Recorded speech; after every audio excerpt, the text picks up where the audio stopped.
BJP Congress के नाम पर और हिंदू मुसलमान सिख ईसाई के नाम पर बांटने की जो साजिश हो रही है, ये पूरे देश के लिए चुनौती है। ये देश सिर्फ कांग्रेस बीजेपी का नहीं है, सिर्फ पॉलिटिकल पार्टियों का देश नहीं है। ये देश सब धर्म और जातियों को मिलाकर बना है। प्यार और प्रेम से इस देश में सबने आजादी की लड़ाई लड़ी, देश आजाद हुआ।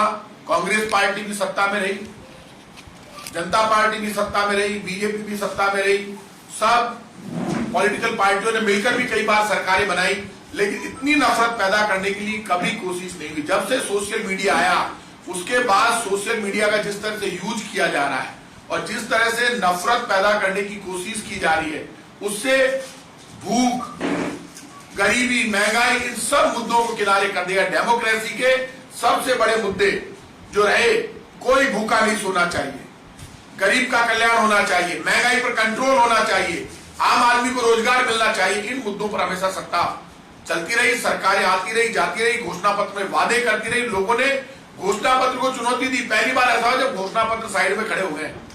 अब सिर्फ लड़ाई, पॉलिटिकल वॉर जितना भी हो रहा है वो सिर्फ धर्म को लेकर हो रहा है। उसका कारण ये है कि जब केंद्र में बैठी हुई सरकार फेल होने लगे, घोषणा पत्र में उठाए गए मुद्दों पर जवाब नहीं ले पाए जनता, इसके लिए कोई ना कोई बहाना चाहिए, और वो बहाना अब शुरू हो गया। आश्चर्य तब हुआ जब राजस्थान में करौली को लेकर मुद्दा बनाया गया।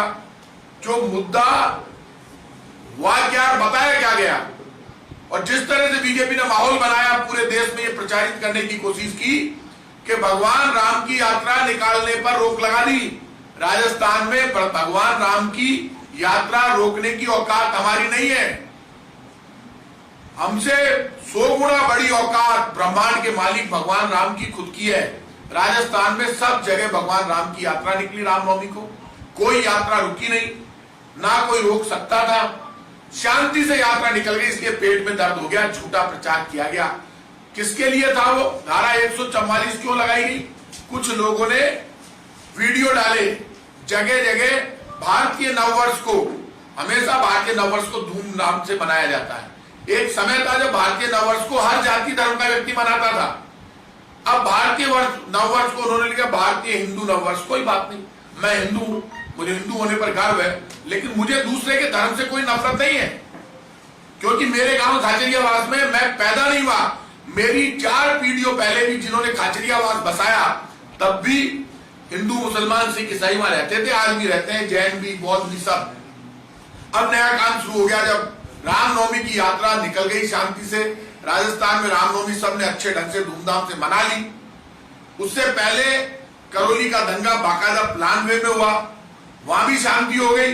लेकिन मैंने ये देखा उसके बाद, अब जब कल राजगढ़ का मामला सामने आया, 3, 4, 5 दिन पुराना, वो मंदिर तोड़ा भारतीय जनता पार्टी ने, लेकिन भारतीय जनता पार्टी का एक नेता हिम्मत जुटाकर सच बोलने के लिए तैयार नहीं हुआ। ये लोकतंत्र नहीं है। नेता वो होता है जो सच बोलने की ताकत रखता हो। मैंने पहली बार देखा राजस्थान बीजेपी के नेताओं का जमीर मर गया। और मैं आज आपसे कह रहा हूं, जो भगवान राम का नाम लेते हैं, इनको तो नाम लेने का हक ही नहीं, पापी है ये सारे लोग। आगे बढ़कर ये कहते कि हमारा वहां पर राजस्थान में राजगढ़ में हमारा बोर्ड है, चुनाव बोर्ड है, हमने बहुत बड़ी तादाद में वोट लेकर वहां पर चुनाव जीता है, और हमारे बोर्ड ने प्रस्ताव पास करके और वहां पर ये तोड़फोड़ के आदेश दिए। उसके बाद हमारे प्रस्ताव पर ये तोड़फोड़ की गई।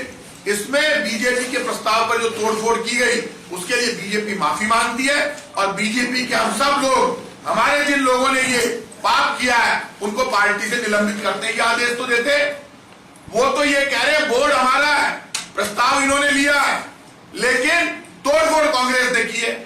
कांग्रेस ने तोड़फोड़ नहीं की। कांग्रेस की सरकार के मुखिया को हम सबको तो तब पता चला जब वीडियो चलने लगे, इस बात पर हंगामा हो गया। तो बीजेपी ने पहले तो तोड़ दिया सब कुछ। जयपुर में भी बीजेपी ने पहले बहुत मंदिर तोड़े थे, आज तक एक भी मंदिर वापस नहीं बना। मैं इन बीजेपी के नेताओं से कहूंगा, तुम जब सरकार में थे तब मंदिर तोड़ रहे थे राजस्थान की राजधानी जयपुर में। आज सिर्फ एक मंदिर जिसका मैंने आंदोलन चलाया था, वो रोजगारेश्वर महादेव मंदिर दोबारा बना, बाकी सारे मंदिर नहीं बने। इनको बनाने चाहिए वो मंदिर।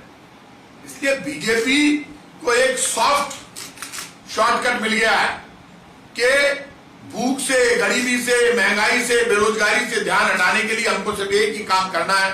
अब हिंदू मुसलमान के नाम पर दंगे फसाद कराओ और अपने वोट बैंक को पक्का करो।